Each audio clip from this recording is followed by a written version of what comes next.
દાહોદના દેવગઢ બારિયાની મહિલાઓનો રેશન કાર્ડના નવા નિયમો સામે ઉગ્ર વિરોધ. રેશનમાં ઘટાડાના સરકારી નિર્ણય સામે મહિલા સંગઠન દ્વારા કલેક્ટરને આવેદનપત્ર પાઠવાયું. અંત્યોદય રેશન કાર્ડમાં વ્યક્તિદીઠ 7 કિલો અનાજના નિર્ણયથી ગરીબ પરિવારોમાં ભારે રોષ. ગરીબ પરિવારને 35 કિલો અનાજ પૂરતું ન હોવાની મહિલાઓની રજૂઆત. પરિવાર દીઠ અનાજનો જથ્થો વધારવાની મહિલાઓની મુખ્ય માંગણી.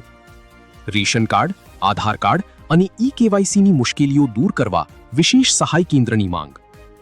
ગામના આગેવાનો પર નિર્ભર રહેવાને બદલે સીધી સુવિધા પૂરી પાડવા માંગ કરી.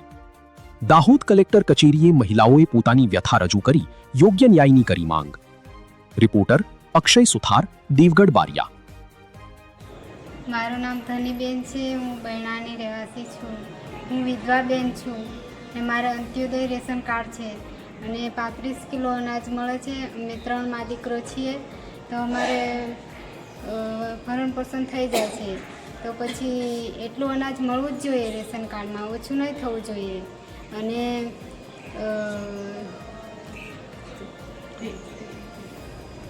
ઘઉં, ચોખા અને દાળ ને ચણા તો દર મહિને મળે છે, પણ તેલ તહેવારો હોય તો એ જ મળે છે. મોટા તહેવારો આવે ને તો એ જ મળે, તો દર મહિને મળવું જોઈએ.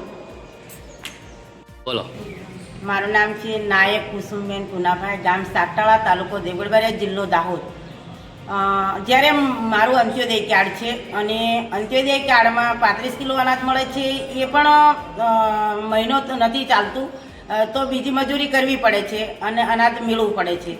તો અમે તો અનાજ ઓછું કરશે તો અમારે કેવી રીતના જીવન જીવવાનું? અત્યારે વિધવા બેનને પતિ પાછળ પત્નીનો હક લાગે એવું કહે છે, પણ જ્યારે પત્નીઓને જ્યારે વિધવા થાય ત્યારે એને તણસોડીને સાસરીમાંથી પિયરમાં કાઢી મૂકવામાં આવે છે.